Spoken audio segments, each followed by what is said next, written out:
Hello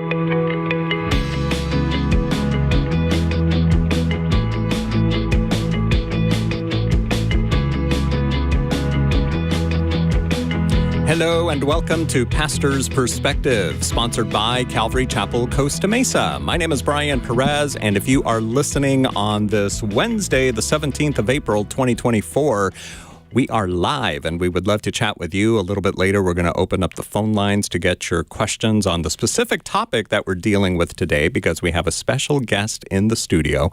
Brian Brodersen of Calvary Chapel, Costa Mesa is joining me in the studio, and we have a special guest who is not only in the studio with us right now, he's going to be speaking at Calvary Costa Mesa this evening. Brian, who is our special guest? Who is our special guest? Well, Miles McPherson is right here across from me. It's great to see you, Miles. Nice to see you. Nice to be back. I love radio studios. I love the headphones.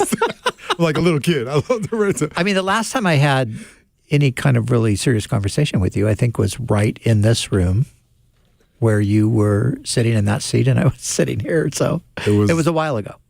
Was it 5 years ago? Something like that, yeah. Wow. Yeah. I guess it was just pre-COVID. I know we talked about your book, Third Option. Yes. Because I'd read the book. I thought, this is a great book, and I wanted to talk to you about it, and you came in and we talked about it. So Awesome. yeah. So what's been going on for the past 5 years? Oh, man. COVID. Yeah. Church, life, division, the world falling apart. We were in Israel, and I was telling the teachers today that we took off from Israel October 7th. Oh, wow. Oh, wow. When you we left. When we were getting on the plane, we were getting text messages that the bombs were dropping. And so that was, you talk about a God moment, that we were there 10 days leading up to October 7th. Yep. And what an education to prepare me for being in church the next day. Yeah. To say, here's what is going on. Yeah. Well, here's I had a little thing around that too, because I was scheduled to be in Israel. And at the last minute, my wife said, because we go to Cyprus. But we generally, fly into Tel Aviv, spend a couple of days in Israel, then make our way over to Cyprus. So this year, my wife just out of nowhere says, I don't want to go to Israel this year. I don't want to stop in Israel. And I go, oh, honey, it's great. Our friend, we want to see our friends. No, I don't want to do it. It's too stressful. I just want to go to Cyprus. Okay, fine. So we changed our flights, and What was the date? It was October 7th. Wow. Yes. That was You probably would have got stuck in Germany. Yeah. We flew into Cyprus. Wow. That day. Wow. Yeah, it's crazy. Yeah, it was that trip was a trip, and then what happened after was amazing. Oh gosh, yeah. For us to have been there. Yeah, totally. So you're still pastoring? I am. Rock Church. The Rock Church. We just had 24-year anniversary in February. And excited, very excited about what God's doing. Yeah. Good.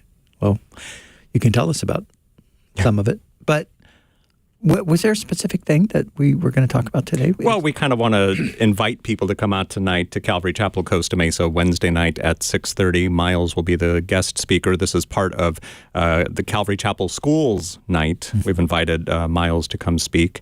And so back in 2018, you wrote this book. Well, you were probably writing the book before 2018, but it came out in 2018, The Third Option. And so we want to talk about the book, which is available, by the way, at the chapel store of Calvary Chapel, Costa Mesa. If you stop by tonight or anytime, you can pick it up there. It'll also be for sale this evening after the event, probably before the event too. But so your book is called The Third Option. So we want to know what that third option is. But I think in order to know what the third option is, we should probably find out what options 1 and 2 are. Yes, and I'm going to have someone hand me my Bible because I left it out in the hallway. Yes, the third option. Well, give you context. I grew up in a black neighborhood, went to Catholic school for 8 years in a white neighborhood. I have a half Chinese black grandmother, white grandmother, 2 black grandfathers from Jamaica, West Indies. And to make things complicated, my father told me I was adopted from Puerto Rico, only because of the way I look. So I grew up thinking, am I Chinese, black, Puerto Rican? So I'm learning Spanish. I'm actually preaching a sermon in Spanish on Cinco de Mayo. Are you really? Yeah. I've done it before, but it's it's a labor. I just, You can teach me some Spanish because mine is pretty bad. oh, ¿no hablas español? No mucho. No. Muy poquito. Poquito, okay. Necesitas practicar tu español. Sí. Just say sí. But we live in an us versus them culture. You're either for me or against me, and we see that in Joshua, where Joshua was leading the Israelites into the Promised Land, and he's confronted by the commander of the Lord's army, and he says, "It came to pass in Joshua 5:13 that when Joshua was by Jericho, he lifted up his eyes and he looked, and behold, a man stood opposite him with a sword drawn in his hand. And Joshua said to him, 'Are you for us or our adversary?'" And in a culture of division, which is what we live in, you're either for me or against me. There's only, those are your two options, whether it's be politically Republican, Democrat, or you're for or against the police, or you're for or against Black Lives Matter. You always have to take a position. I'm either for you or against you. And so Joshua, God's man, leading God's people into God's land, you would think God would say, "I'm on your side." Mm-hmm. And he said no. He just said no. He literally said, "Are you for us or our adversaries?" And the commander said, "No." It's like I used to ask my kids, "You want ice cream?" And you want ice cream or or whatever. And they were sure. It's like, no, either yes, or give me an answer. And so Jesus said, "No, I'm the commander of the Lord's army. I'm on my own side." That's right. Yeah. And if you don't do what I say, I'm going to be against you. And so unity is all about not picking a side, a political side, or some group or some activist. We're not called to be activists. We're called to be prophetic. So the third option is that we honor what we have in common, which is the image of God, and that we see things from God's perspective, not a group, people group, a political group, ethnic group perspective. And so the book is all about how do we, in this divided world, how do we focus on our similarities and bring honor to our similarities? Because in reality, diversity, anything that you could say is part of diversity, like we have diverse skin color, diverse culture.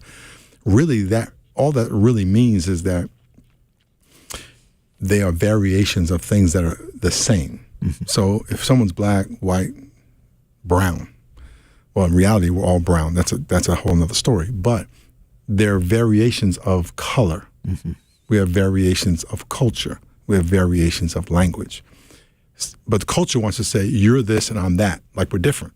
When really we're just a variation of the same thing. I mean, if you think about color, people get tans, right? You have an oliveness to your skin, Brian. I'm talking to Brian now, and you do too, for that matter. But if you lay in the sun, you're going to get darker. Yeah. And so... And we like that. Yeah. Well. Thanks for telling us. But everybody wants to be tan. As long as here's the thing: we celebrate the tan we get in the sun. That's right. But we vilify the tan we get in the womb, right? Oh. Yeah. So again, it depends on where the tan comes from and depending on who you're talking to, and that's the problem. But in reality, I was telling someone recently that white people are more colored than black people to me. Mm-hmm. Because in the springtime, you're white. In the summer, you're brown or red. Yeah. And then when you get cold, you're blue. So, but instead of looking at it as you're that and I'm this, we're really variations of people made in the image of God, and God is a creative God. And why can't we celebrate his creativity? Mm-hmm. Yeah. So here's what I wanted to ask you about where we are today versus where we were the last conversation we had. So now 3-4 years have passed, and the race discussion, of course, has elevated in the last 5 years majorly, but it's kind of ebbed and flowed. But I think it's stayed at a pretty intense level. I read probably a dozen books that were similar to yours, addressing the same kinds of issues and so forth. I really I told you this before. I really appreciated your approach. I thought that your approach was very helpful. It was very practical, like gives you some tools like, okay, yeah, just like what you're talking about right there, like realizing that it's not us and them, we're really a variation of one another. So how do we, but what do you think today? Do you feel like we've made any headway, or do you feel like we're still stuck? Well, if we back up and say racism is first spiritual, then political and cultural, it is the devil convincing us that someone's image of God in them is inferior to the image of God in me. And then I can politicize that and make politics and rules to ensure that this inferior thing is held away. Institutional racism, which is very real. And so that, from a spiritual perspective, the devil's not going away. He's going to just keep beating that, reforming it, representing it. I think the good that has come out of it, people are talking about it. The bad that has come out of it, people are talking that a lot of people who were racist before undercover have now got permission from leaders in government, leaders in the community to be more vocal, to say whatever they want to say. And so in one sense, one of the frustrations I had before I wrote the book, and it's better now, but it was very hard to get white people to even talk about it because it's like, hey, that don't affect me. I don't want to get involved in that conversation. Yeah. And now it's a lot more people are talking about it, and maybe some to some degree, some people have become experts when they're not really experts, and they have a bunch of answers now. They want to tell everybody, but they haven't experienced it. Yeah. So I think it's better in the sense that people are talking about it. A lot of efforts have been made to try to give people better opportunities, some good, some bad, some overblown. A lot of money's been thrown at it. A lot of it's probably wasted because it's guilt money. So talking about it is a positive thing. But at the same time, there are people that said, nah, we're racist, and now we're going to tell you. And so is it better? I think as long as people are talking, it's a good thing. Yeah. Yeah, and I think, we understand on a lot of different levels that there is one way that you almost expect the world meaning the people outside of the church. There's almost one way you expect them to act on a number of different things, right? It's like, well, yeah, this is just what non-Christians do. What really becomes complicated and kind of like, how do we explain this, is when you have that same dynamic working in the context of the church, when you have Christian people that aren't necessarily behaving any differently than non-Christian people when it comes to this topic. So I think, this is my humble opinion on it, I think if the church could ever get its act together in this particular area, and I think the image of God is a great place to start. Let's just go back to the beginning, right? But I feel like if the church could ever really get its act together and model what the New Testament actually teaches about, different, unity. Different people groups coming together, Jew and Gentile in the New Testament context largely. I think that we could have a wonderful impact on the society around us. People could have a model and say, hey, look what those guys are doing. Yeah. One of the frustrating things for me teaching on this is hearing people say, well, we just preach Jesus and that's enough. And I think Christians hide behind what they, in theory, they should be, because they don't want to deal with it, and they don't deal with it. And getting companies are forced to talk about it. Christians can say, we're just going to preach the Bible. Well, loving your neighbor is the Bible, and so I think Christians do need to put into practice what loving your neighbor really means and what bearing one another's burden really means. You can't bear my burden if you don't want to hear about it. Yeah. And you can't bear my burden if you don't believe I have it. Yeah.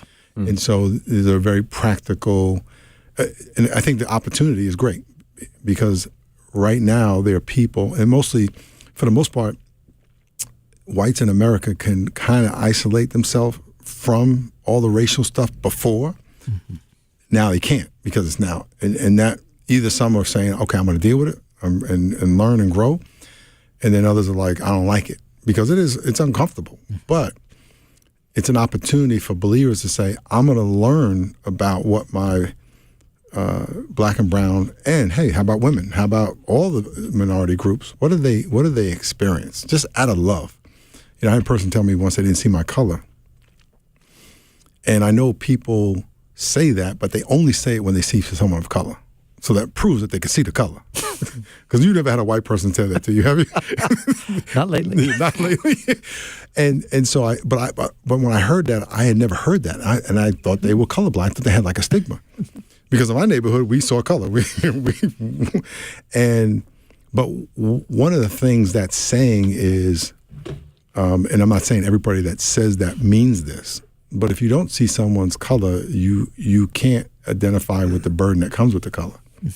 And therefore, how are you going to love them? How are you going to love them in that area anyway? And so I think the church just needs to step back and go, this is a spiritual issue and an opportunity to grow in my ability to love people, not be an activist. And if you haven't had to learn about someone's burden and someone's life, and you just act like everybody's fine. Like I was in Hawaii, and my wife and there was this white lady with 2 African kids at the pool, and I heard them calling her mommy. And okay, she adopted, so I'm looking at this. So I went up to her and I said, "Hey, how's that working out?" So I said to her, "How's that working out?" And we talked, and she said, "I never knew what my family was like until I got these kids." Wow. Because you didn't have to. Yeah. Everybody was the same. She says, I can't let my African kids go out at night with the bikes. I can let my white kids, my biological kids.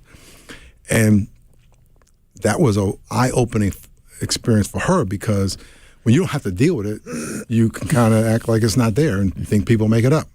Now she has it in her family, and her own family are living this out, things that she is ashamed of. And so I think it's a great opportunity for the church to step back and go, I'm a Christian. God has now given me opportunity to love people at a deeper level and be more vulnerable with people, and more of a learner of people and their plight than before. That's a good thing. And I think we just look at it that way. And, when you're accustomed to being the teacher, and you're accustomed to being the one telling people what to do, now you're on the back end and saying, I don't know. And you have to be a learner. There's nothing wrong with that. Just be a learner. And be humble. And don't think because you got a black friend, now you know everything. Because you don't. Just be a learner. It's not bad. It's just, it may not be what you're accustomed to. But it's an opportunity for you to learn from God and learn how to be compassionate in a different way. There's a challenge in my book where I challenge white people to go to a place where you're the only white person. Just everybody's black, everybody's Hispanic, everybody's something but not what you are, and see how that feels. And the people I propose this to, they would tell me, "Oh, I got high blood pressure right now just thinking about it." I mean, just think about that statement. I mean, I had a guy tell me, "Listen, I live in my city. I live as far away from the black community as possible. And if I went to a black church, I would want to leave right away. I couldn't even be in a... This is a Christian man that writes books that all of us have read. And he's like, I can't run fast. He was telling me this. Wow. But, so, I mean, this is... And so, okay, bro, you just got to expose what the garbage in your heart, which you need to repent of. But you got an issue. Now, in his circle, that's not a problem, whether he doesn't talk about it or not, whether he talks about it or not. But now God just said, I'm going to shine a light on some stuff in your heart that you got to deal with. And so I think for us as believers, I'm in rooms where I'm been already my whole life. And for some, there are people listening right now, think about how many times you were the only person, your ethnicity, in a room, in a restaurant, on a city block, in a neighborhood for 2 miles straight. Nobody looks like you.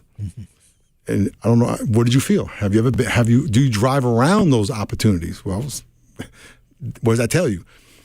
And so I think it's an opportunity for us to kind of, I don't want to say come into reality, but to see another side of life that people live every day. and then say, God, how are you going to make me more like you with this? What do you like? I'm going to ask you specifically about your own experience because I just made kind of the general statement about in the church. I don't know that we're doing that great in this area.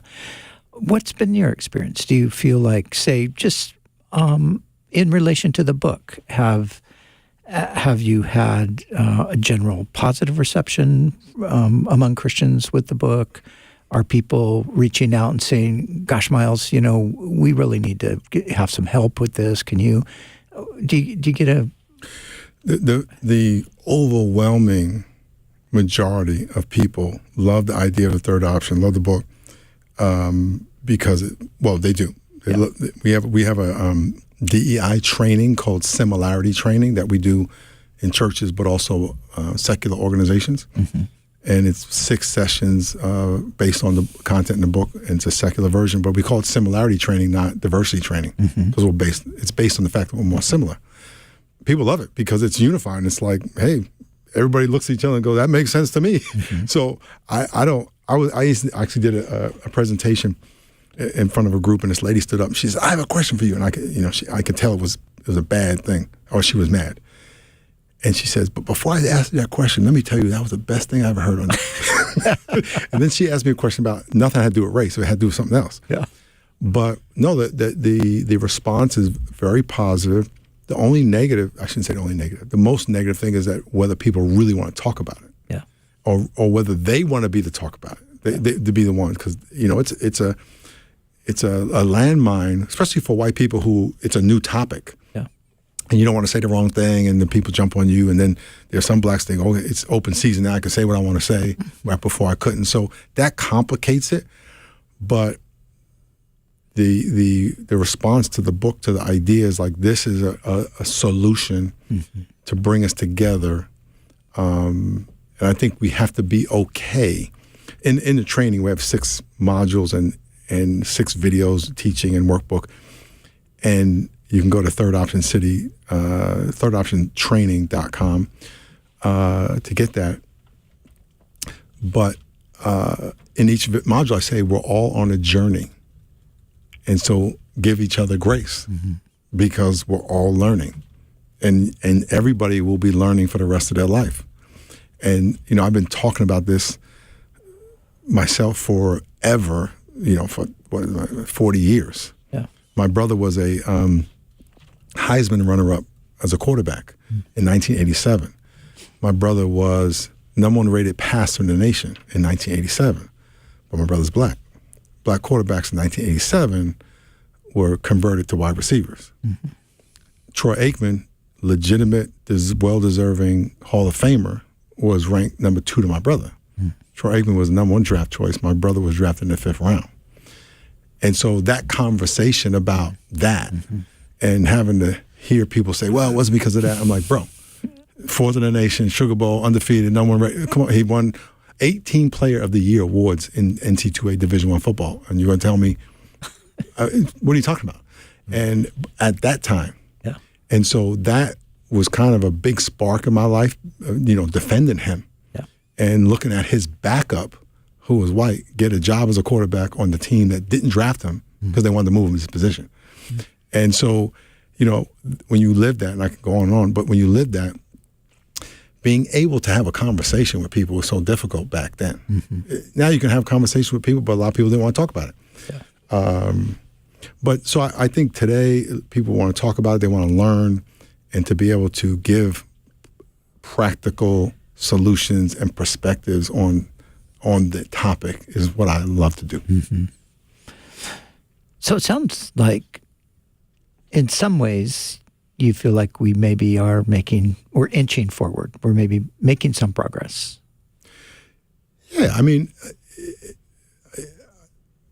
I think in some ways we made a lot of progress, and in some ways, I was going to say, is it like a 2 steps forward, 3 steps back kind of thing? Because I'm thinking you wrote this book like before the George Floyd thing happened. Yeah. And when you were watching all this unfolding on TV, were you kind of like, "No, guys, there's a third option. We got to read my book." I mean, what happened at that point? Well, George Floyd was murdered. when it was killing me because my publisher ran out of books. I'm watching the people on all these millions of people. I'm like, you guys go to get my book, and it's like we ran out.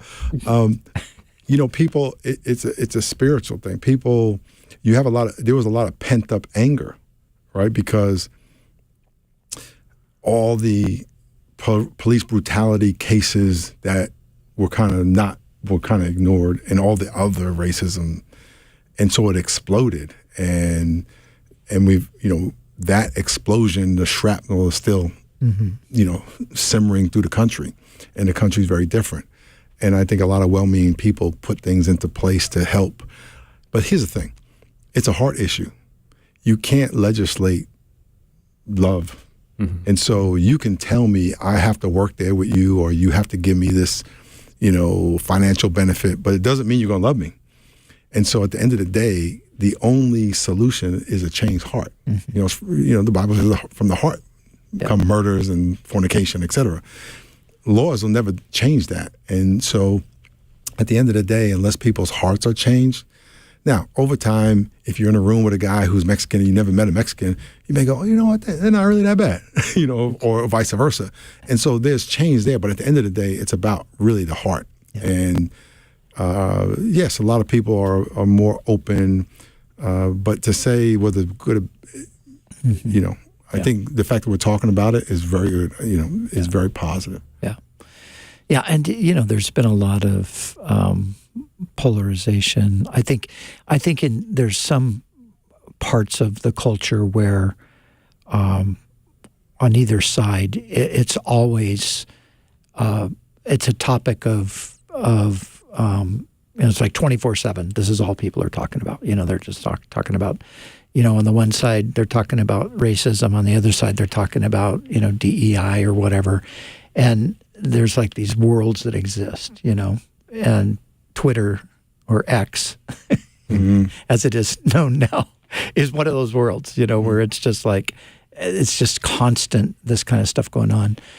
And this is a positive thing that I want to say.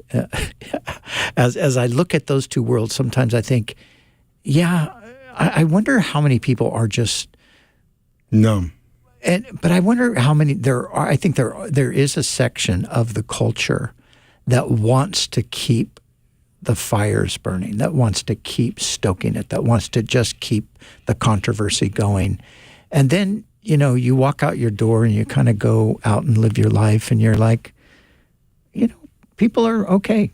People are cool. They get along. And I'm not saying that means that everything's good and now we just don't have to do anything.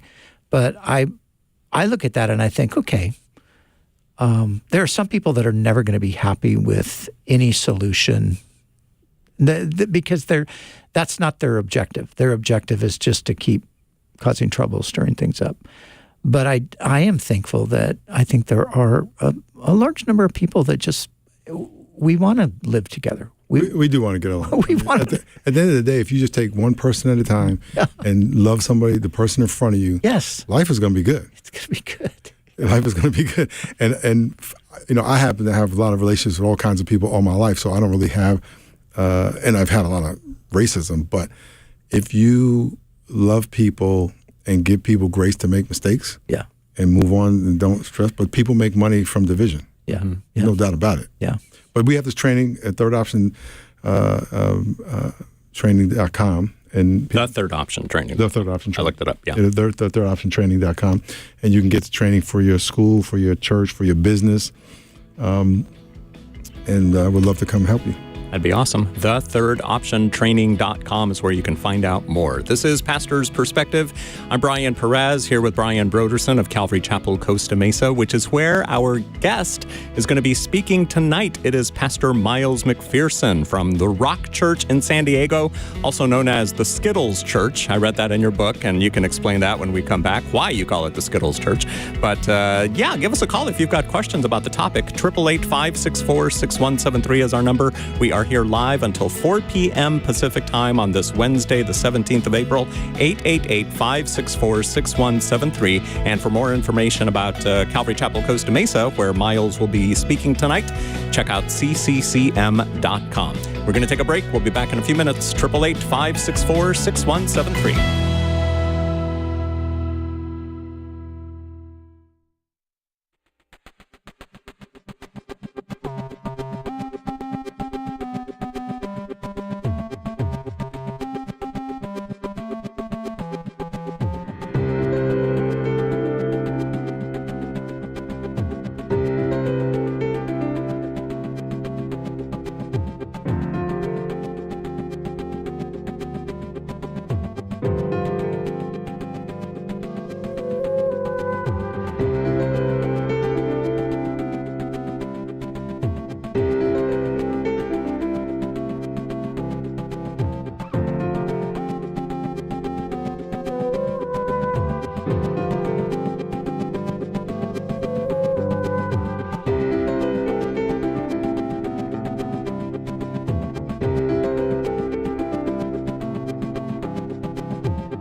Back on Pastor's Perspective. Thank you so much for listening on the radio and for watching us online on Facebook and YouTube. We are here live on this Wednesday to talk to you and to talk to our guest. It's Miles McPherson from Rock Church in San Diego. He drove up to speak tonight at Calvary Chapel Costa Mesa. And before he speaks tonight, we said, hey, why don't you come do a radio program with us? And like he said at the beginning of the program, he loves being in radio studios. Why do you love being in radio studios? I mean, I do too. I know why I do, but why do you? I think I missed the calling because these headphones, I just love the sound of the headphones. I don't know. I don't know. I just love the sound. Well, we are hiring, so you know, if listen, you ever want to. I just love talking on the radio. Miles is the pastor of Rock Church in San Diego. I mentioned before the break that it's kind of called Skittles Church. It's like a bag of Skittles. Why do you say that? Well, a bag of Skittles has a bunch of different colors in it. And our church is as diverse as San Diego. And we have everything that's in San Diego's in our church in droves. So different kinds of people, different mixed couples, everything you can imagine. So that's good, because there's some people that would say no. Like we even had a call the other day that we couldn't get to, but it was one of those calls where, you know, the white church isn't doing things right, and you know we need but it's not like your church is 100% black or anything. So I mean, there might be people who would even take issue with that. Would you say that the church is that the church is too diversified? Would you say? Not you guys. You want that. But are there people who might say, no, it should be predominantly black? Would you think that? No. Or what would you say to people who think that, I should say? Besides, I think you're a racist. Yeah. I think the church, to me, if the churches are a product of their leadership, and it's not that if it's an all-white church, the leader's bad. But if people come to church and they see themselves on the stage, or don't see themselves on the stage and other things, or don't resonate with the music, they probably won't go there. It doesn't mean they're racist, but But I would say that the kingdom of heaven is going to be diverse. You know, even when people come and say, "Oh, you guys got loud music and you got smoke," I say, "Wait till you go to heaven. if you're worried about noise, wait till you get to heaven and hear the angels sing and the thrones shake." So I think a church should match the community. And if you have a diverse community and you're only reaching one segment, you know, it's not that you're bad. It's not that it could be a product of you intentionally targeting one, or it could be just a product of who you are, or both. So, but I would say diversity is the kingdom of God. For sure. Yeah, I think you hit the nail on the head. Your church should reflect your community.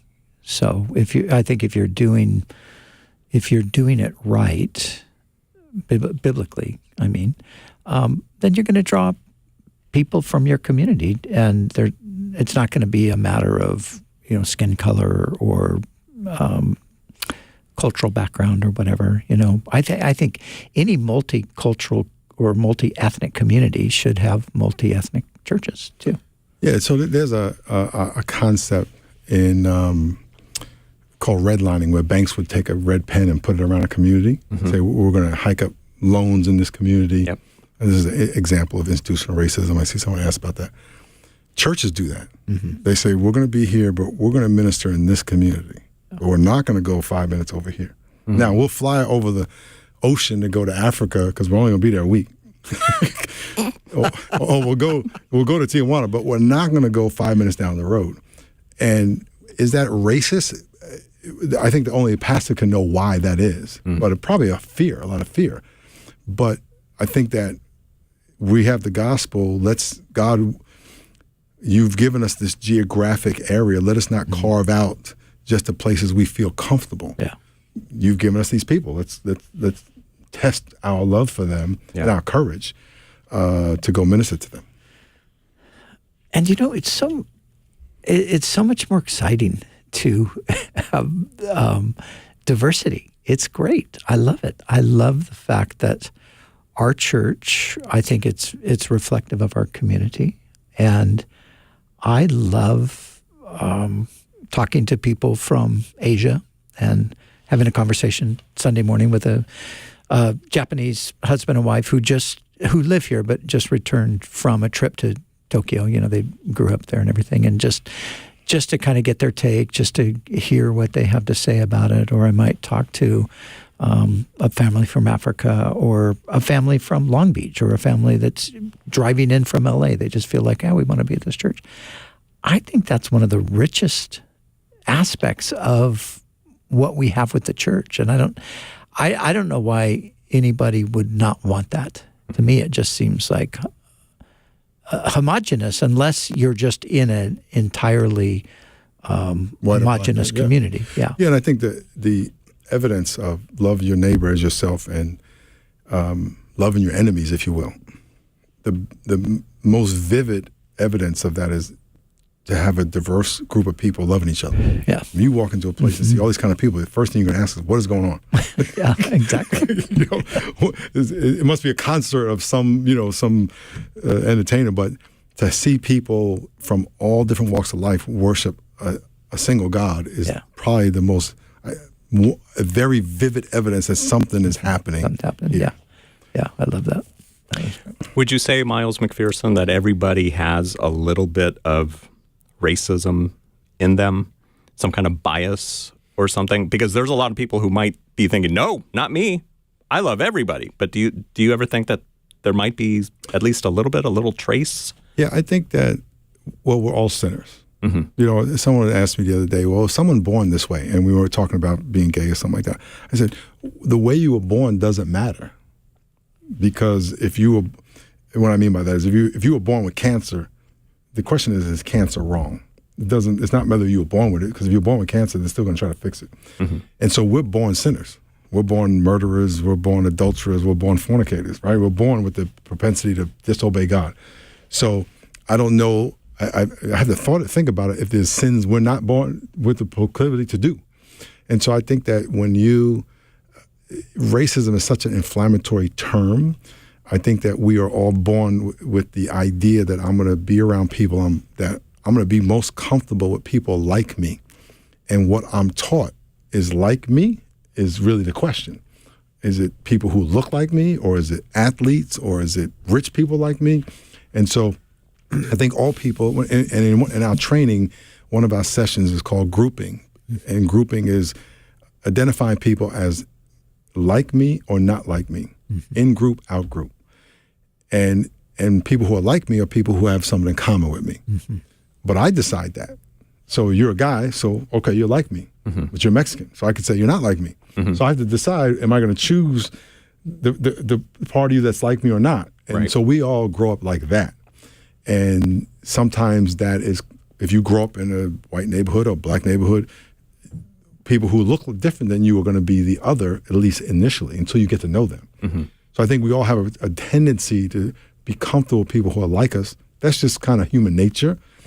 But then, and then if you're taught things that reinforce that those people are this and those people are that, now you're taught, stay away from them. They're Right. scary. Right. And that may just be, that's what I was taught, and it may not be as malicious as I'm going to kill him. I'm going to do all this. I just don't know. And I think a lot of people are in that boat where it's foreign to them, so they just stay away versus calling them a racist, right? I teach about blind spots where you don't know what you don't know. And even saying, I don't see color, to some people, that's an innocent way of saying, I'm not going to treat you any different. It's not the best wording, but it could be offensive to the person, but it's a blind spot. You didn't know how that person was receiving it. So don't say it again, because you do. The only reason you're saying it is because you do see the color. So don't say it, and don't believe it, because it's not true. But would that person be a racist? No. But so I think that we all have a tendency to be around people that we are like us and that we feel comfortable with. Yeah, and I thought that was good. And there are many things in the book I thought were balanced, and I think reasonable. Just like what you're saying here, I think prejudice is a better word, and prejudice it's not a skin color issue. It's not an ethnicity issue. It can be, I grew up in the surf culture. I was prejudiced against people who It's skateboards. or people who came from, I lived at the beach, so people who came from the other side of the freeway. Wow. I was prejudiced against them. Wow. What are these guys doing on my beach? Or My turf. Or I had a standard, I had a level of performance that if you met my level of performance, then you could kind of hang in my group. But if not, no, you're out of the group. Yeah. So It's This is sinful. It's pride. It's it is straight it's up pride. Yeah. But what about and of course, you're talking about your brother earlier, and of course you were a professional football player yourself. You were. I wonder today is like, do people still know that you played in the NFL, or is that something so far back in your past? Old people do. Old people do. Yes. Okay. Well, I qualify. Yeah, I played for the Chargers for y'all listening from 1882 to 1985. The San Diego Chargers. The San Diego Chargers. Not the LA Chargers. The other day I took some friends, because the Charger training camp is right here, right across the street from us, So I took some friends from Africa, actually, and we were going over, and I pointed out to them, I said, and the San Diego Chargers, they practice right here. And then I said, wait, they're not called the San Diego Chargers anymore. But in that world, so you gave an example, because there's a question on the board about systemic racism. Yeah. So the example you gave about your brother being sort of pushed aside for another guy to come in, a white guy, because I remember I watched the NFL from the time I was a little kid. You, in the 60s and 70s, you never saw a black quarterback. I mean, it was... Yeah, one here, one there. I think Warren Moon was the first black quarterback I remember ever seeing. John Gilliam from Pittsburgh Steelers, Harris, not John Harris. He played here for the Rams. Okay.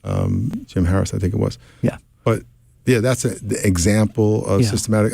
Another example, my sister was going to buy a house in Maryland in a white neighborhood, her and her husband. And the agent said to her, I'm not supposed to sell houses here to black people. That's systematic. Yeah. And when I grew up, they ended up doing it anyway. But in Long Island, New York, where I lived, there was a town called Levittown. I think it was the first suburb in New York. And it was illegal to sell or rent your home to a black family. That's systematic. So all those people who moved there that were white, they were able to build generational wealth by getting a house, real estate, appreciation, sell the house, but you couldn't do that. Now, of course, you can. Yeah. There's a lady I know in San Diego, and her deed says you can't sell it or to a black person. Now, it's antiquated. They do it, but that was the law. So that would be an example of systematic racism where these people are inferior, and we're going to put laws in place to keep them separate. Yeah. So that. Now, here's a question that people have asked, because, of course, the examples you're giving, and then we could go back, obviously, the Jim Crow era and all of that, and find tons of that stuff. The question that I have people ask today is, if you mention systemic racism, well, where is that happening today? That would be the question that people would ask. Like, okay, we're talking about the 70s, we're talking about redlining back in the 20th century, mid-20th century. Today, where would you still see that? Today, I would say today, the problem that has happened, let me back up. Hopefully I'll answer your question. The answer to division, legal, political division, is a changed heart. And so since then, there have been a lot of laws and laws, if you will, to try to reverse it and do it the other way. But at the end of the day, it's really going to be about a changed heart. Yep. Now, are there companies or people in power who say we are going to keep this all one thing? Ownership of certain teams or things like that. But I think today the ripple effect is trying to fix these things with laws to either give people more opportunity and shut some out. And it never works. What has to happen is a changed heart. Yeah. And so if I may not have a law, but it doesn't mean I'm going to still love you. It doesn't mean my heart's changed. I think that's really what has to happen.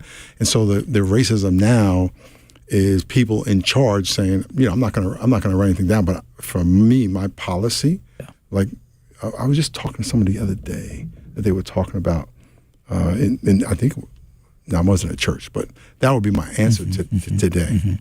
So you mentioned earlier you used these letters DEI when you were talking about your similarity training. So DEI, diversity, equity, and inclusion, or inclusion, right? Is that what it is? So some people would think that is really, really bad. Bad stuff. We don't want to be lowering the bar. We don't want to be lowering the standard just to let somebody in because they were, underprivileged or discriminated against at some point. What do you think as a person who grew up in a system where you experienced discrimination? Do you think DEI is a good solution to that? DEI covers a lot of efforts to bring people together. So they could be, under DEI, you could say, we're going to educate people what racism is. Under DEI. That's great. So what I do is educate people on how to get along and how to value their similarity. That's under the banner of that, if you will. We're going to change it to SEI, similarity, equity, inclusion. But it's the same thing. So we're trying to help people talk about this issue of race and division and help people get along. To me, that's valuable. Now, underneath that same banner can be, we're going to help employers try to find minority people who are skilled as the people that are white, that because they only look in these areas. They don't know where to find. So we're going to help you find minority people that have the same skills of the people you're looking for. That's great.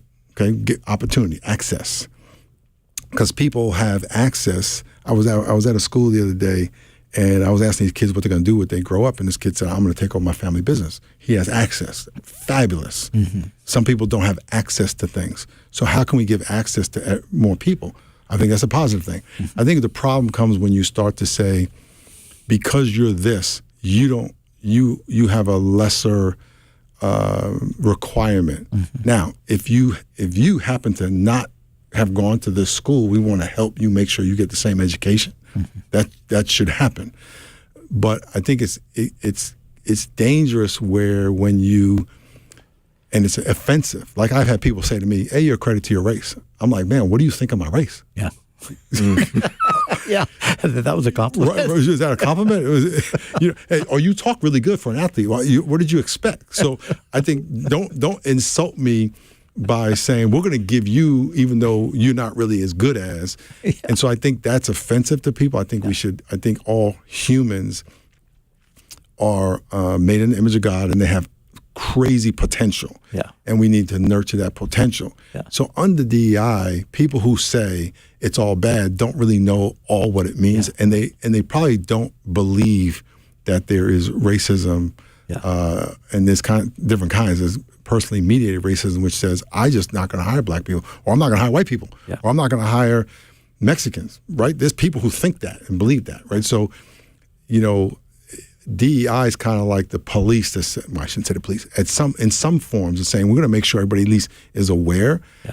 But at the end of the day, if my heart's not changed, it's man's political. I shouldn't say political. Organizational effort to compensate for a dark heart in the country. Not everybody has that dark heart, but let's make sure we give people opportunity. Now, if you're on the other side of it, and you can benefit from people at least looking at you and saying, okay, maybe I'm going to give you a shot where before I wouldn't even consider you. Yeah, that's a great thing. That's a good thing. But don't patronize me and say, well, you don't really have to do as good because you're inferior. Yeah. No, I'm not. Yeah. My brother was when they tried to change my brother's position. It was the Cincinnati Bengals, different coach. They said, we're going to change you to defensive back. My brother said, I'm better than the quarterback you have now. But of course, he's a confident football player. They didn't draft him. The next year, they drafted his backup.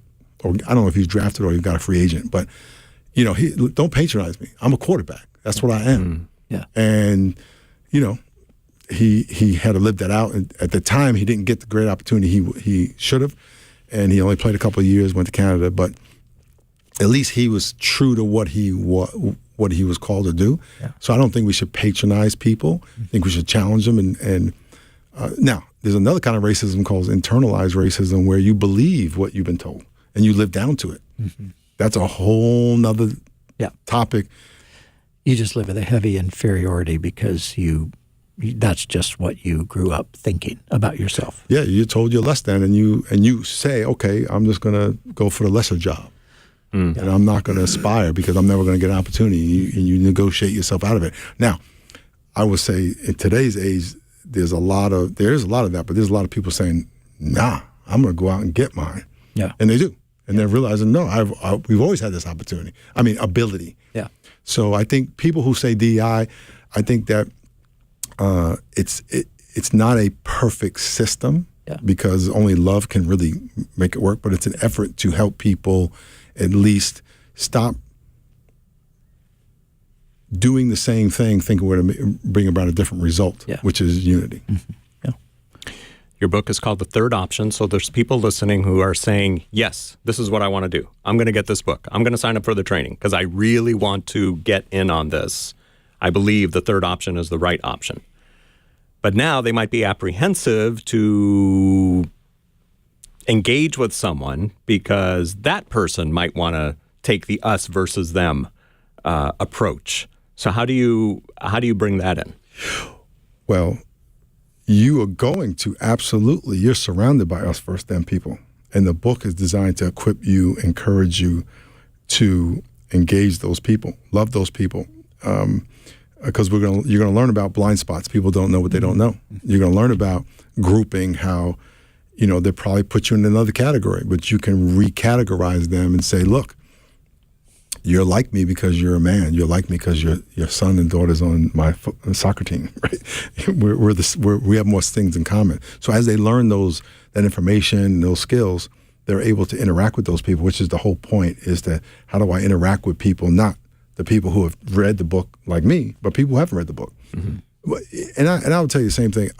Most people that I know, and listen, we get around, we talk to millions of people all the time. People don't want to. They just want to get along. They really do. And I talk to white supremacists. I got white supremacists that come to my church. And at the end of the day, when you love people, love is a powerful. When you respect people, you listen to people. It's a powerful, powerful thing. Mm-hmm. And I think we need to try it. I think people are scared of each other for no reason. Mm-hmm. You know, because of what they've been taught or what the culture feeds them. And at the end of the day, the statistics will prove if you're white, the person who's going to hurt you the most is going to be a white person. If you're black, the person who's going to hurt you the most physically is going to be a black person. If you're Mexican, the person who's going to hurt you the most is going to be a Mexican person. I mean, at the end of the day. And so we're not that someone who's not like you can't hurt you, but at the end of the day, I think we're wasting a lot of energy imposing on people this fear versus really getting to know people. People are fascinating and amazing. They're made in the image of God. I love talking to people. And if you could sit down and ask people about their life, their family, you'll realize, wow. Yeah, it's amazing. If you talk to someone from another country and ask them how many languages they speak, we Americans can barely get English out. And they're like, oh, speak the brother from Africa. I speak 7 languages. I'm working on number 8. This is an unending experience that I've had for decades now, and I still love every moment of it. It's just what you described, just meeting people from all over the place and listening to their story. And you're just human beings are so fascinating, and their lives, their stories are so fascinating. I mean, I'm talking to people so often, I'm thinking, dang, I wish I was a film producer, man. I would make a movie out of this person's life. It's so fascinating to listen to that stuff. So what are you talking about tonight? What's going to be the topic? The parents are coming, and we're going to talk about my training and help them understand the principles of the third option. Yeah. Because obviously our kids in school, and you know, the kids are dealing with everything in the world about division and you know, saying racial things to each other. Yeah. And so helping the parents know, hey, here's a way you can talk to you. Here's a perspective of how to deal with race yourself. Mm-hmm. And then it'll help you guide your kids. Great. So that's tonight at Calvary Chapel, Costa Mesa. Starts at 6:30. You are all welcome to come out. cccm.com is the website for more information about tonight's event. To get more details about Miles McPherson, visit milesmcpherson.com.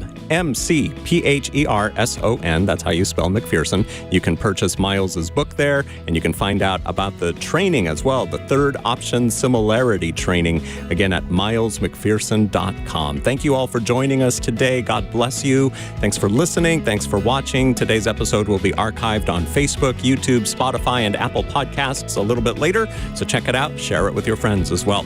For Brian Broderson and our guest, Miles McPherson, I'm Brian Perez, and Pastor's Perspective was sponsored by Calvary Chapel, Costa Mesa.